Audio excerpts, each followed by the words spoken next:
Senhores, nesse final de semana eu fui pra praia e eu entrei no mar. Aí eu lembrei que eu tô fazendo uso de isotretinoína, vulgo Roacutan.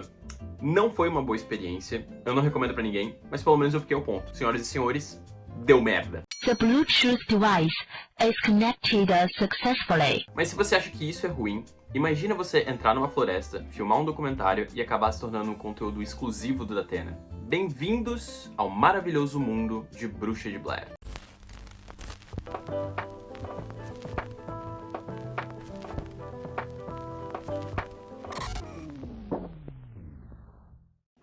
Café?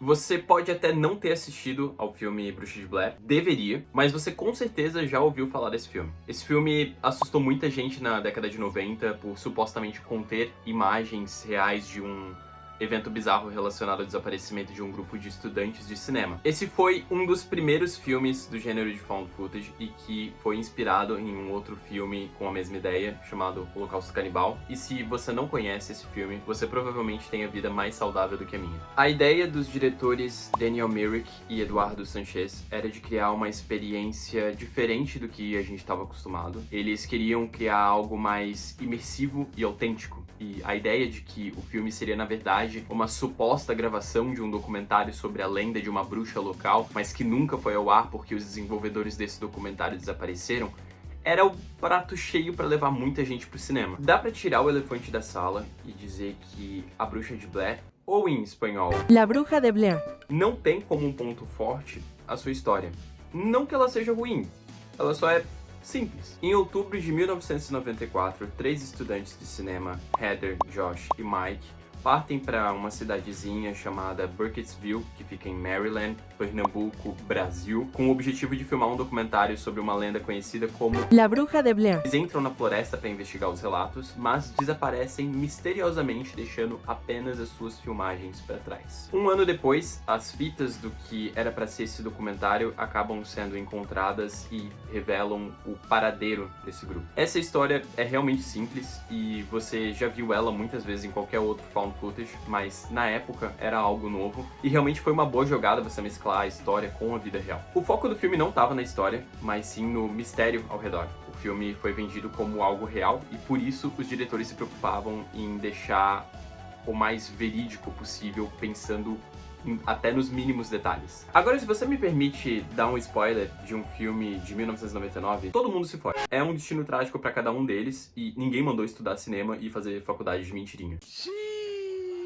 Esses 3 foram fazer um documentário sobre a lenda, mas acabaram virando a própria lenda. Não é exatamente o que eu chamo de sucesso profissional, mas pelo menos eles não precisaram pagar o FIES. A questão toda do filme é que, apesar de todo mundo morrer, você nunca vê nada. Os diretores são bem espertinhos em brincar com a ideia de que tudo aquilo ali é supostamente real, isso porque a bruxa nunca aparece. O terror vai ficar na suposição do perigo, e eu sei que eu já fiz um vídeo inteiro só falando sobre isso, onde eu inclusive cito o filme da Bruxa de Blair, mas aqui eu quero falar sobre o toque especial dele. Imagina que você quer criar um filme de terror, e você quer vender ele como algo verídico. Se você colocar uma figura de um monstro aparecendo o tempo todo, por mais assustador que seja, a veracidade morre. Junto com um grupo de estudantes de cinema que tiveram a ideia estúpida de gravar um documentário sobre uma lenda urbana no meio de uma floresta no mais absoluto nada. O que eu quero dizer é que no filme, o que gera atenção sempre vai ser a ideia que o seu cérebro cria de algo que pode estar ali. Isso, somado à ideia de que o filme te vende de que aquilo tudo é real, é a receita perfeita para você criar um found footage. Não é à toa que vários outros vieram depois desse. Quando eu disse que o filme foi pensado 100% com a ideia de vender veracidade, isso se aplica a desde o começo mesmo. Durante a gravação, a equipe frequentemente dava susto nos atores, não deixava eles dormirem direito e a comida era escassa, o que proporcionava reações mais genuínas para o filme. Era uma vibe meio Hitchcock das ideias. O RH não curtiu muito. Isso também casa com aquilo que eu falei sobre a história ser o de menos, porque no dia das gravações os atores só recebiam algumas orientações gerais sobre como eles deveriam agir, então eles tinham que improvisar todos os diálogos. Por isso, em diversos momentos do filme, você vai ter um falando em cima do outro, ou longos momentos de pausa de diálogo. Isso deixa as coisas bem mais reais. Ou você vai me dizer que você e os seus amigos se respeitam na vez de falar numa mesa de bar. Eu duvido que isso aconteça. Eu já falei pra você não falar comigo. Eu disse pra você calar a sua boca e não falar comigo antes que eu enfie a porrada em você! Cala sua boca! Outra coisa interessante é que essa lenda da Bruxa de Blair foi criada para esse filme, só que isso foi tão bem executado que a lenda parece ser algo que já tá há muito tempo. Logo no início do filme nós vemos os supostos relatos de diversos moradores falando sobre essa bruxa.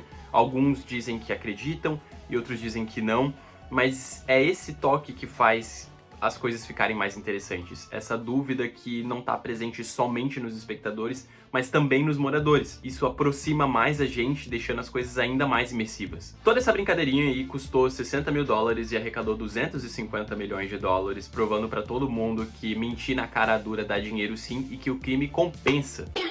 Isso abriu as portas do inferno para uma quantia desnecessariamente grande de filmes que vieram depois. E eu sei que Atividade Paranormal tem uma certa influência aí, mas Atividade Paranormal bebeu da fonte de Bruxa de Blair, então isso vai lá atrás. Essa ideia toda foi muito boa, mas o que deu aquele toque especial com certeza foi o marketing construído em cima do filme. A começar por esse ser um dos primeiros filmes a utilizar a internet como meio de divulgação. Foi até criado um site com o nome de blairwitch.com, e esse site ele não era uma mera divulgação do filme. Na realidade, ele meio que mascarava isso um pouco. Lá você tinha relatos sobre desaparecimento dos personagens do filme, fotos e mapas com supostas evidências encontradas na floresta, entrevistas falsas e depoimentos de especialistas e moradores locais sobre a lenda e os desaparecimentos. Além disso, notícias falsas sobre o desaparecimento dos personagens, o que ajudou ainda mais as pessoas a acreditarem que essa merda toda era real. A ideia de você tratar o seu produto como uma experiência imersiva foi um tiro no escuro, mas que com certeza deu muito certo. Esse é inclusive o motivo pelo qual a marca Bruxa de Blair ainda é lembrada. A imersão da coisa toda foi uma extensão do próprio filme e contava com uma história antes mesmo do filme começar. E isso foi tão grande que gerou uma repercussão além do imaginado, sendo um dos precursores do marketing digital. Hoje se tornou comum você ver alguma divulgação de filme ou jogo na internet, mas ainda assim é incomum você ver esse filme recebendo um tratamento tão bom como foi com o próprio Bruxa de Blair. Eu acredito que a propaganda deve sempre mostrar o diferencial do produto, já que é a partir dela que a pessoa vai demonstrar ou não o seu interesse pelo produto. E quando você tem diversos filmes seguindo sempre a mesma receita já manjada de propaganda, e no meio você tem um que faz algo diferente e imersivo, esse filme automaticamente vai se destacar, seja ele bom ou ruim, porque no fim das contas o que vende é a propaganda. Recentemente nós tivemos um filme que fez algo semelhante, que foi o Sorria 2. Ele apostou na ideia de tentar se distanciar um pouquinho do marketing tradicional e fez uma ação bem diferente, colocando atores em locais bastante movimentados como eventos esportivos, com sorrisos bizarros. Essa ação foi bem simples, mas chamou atenção. E, enfim, dá pra fazer um vídeo inteiro só falando sobre a campanha de marketing desse filme. A questão toda é que, pra uma propaganda ser boa, ela precisa se destacar. E, atualmente, a gente não tá vendo tanto isso. A Bruxa de Blair acertou muito com seu marketing e isso fez com que o filme ficasse mais conhecido do que a própria história do filme. Só que, ao mesmo tempo que isso é muito bom, isso também dificulta possíveis sequências. Quando a Bruxa de Blair 2 saiu, trazendo um estilo completamente diferente, focando em algo mais convencional, as pessoas acabaram torcendo o nariz. É como se eles tivessem olhado pro primeiro filme e dito, sabe o que a gente deveria fazer? Ignorar tudo que funcionou, cagar no papel e chamar de roteiro. E foi isso que eles fizeram. Assim, o filme é ruim, mas a ideia é boa. Mas eu não acho que as pessoas torceram o nariz por conta da qualidade do filme, mas sim por conta dele ter perdido a essência que o primeiro filme trouxe. Só que esse é o ponto, você não tem como fazer de novo o que o primeiro filme fez, porque quando o segundo saiu, as pessoas já meio que sabiam que aquela coisa lá não era real. E isso meio que matou uma certa parte da essência do primeiro filme, que é a imersão. Em 2016 a gente teve um outro filme da Bruxa de Blair, e eu não lembro de absolutamente nada desse filme, e eu também não vou me dar ao trabalho de reassistir esse filme, foda. Mas eu sei que recentemente mais um filme foi anunciado e, cara, eu acho muito difícil esse filme se dá bem. Eu acredito que esse filme até possa ser bom, mas não vai ser a mesma coisa, a não ser que os produtores aproveitem das tendências atuais para fazer um bom marketing como foi no passado. O fato que as sequências do primeiro filme não entenderam é que o que tornou A Bruxa de Blair um grande filme foi a divulgação e o marketing. E se esse novo filme não entender isso, ele pode até ser muito bom, mas ele dificilmente vai ter o mesmo retorno e reconhecimento que o primeiro teve. Parte da identidade identidade da Bruxa de Blair envolve a imersão que esse filme trouxe. Então, não dá pra você fazer um filme sem isso. Eu espero que a Blumhouse entenda isso e faça algo incrível. Não precisa tentar fazer com que as pessoas acreditem que isso tudo é real, até porque na época em que a gente tá, isso é meio que impossível, mas você pode utilizar do mesmo momento em que a gente tá para criar algo novo. Talvez uma experiência que seja imersiva e envolva as redes sociais. Não é muito difícil.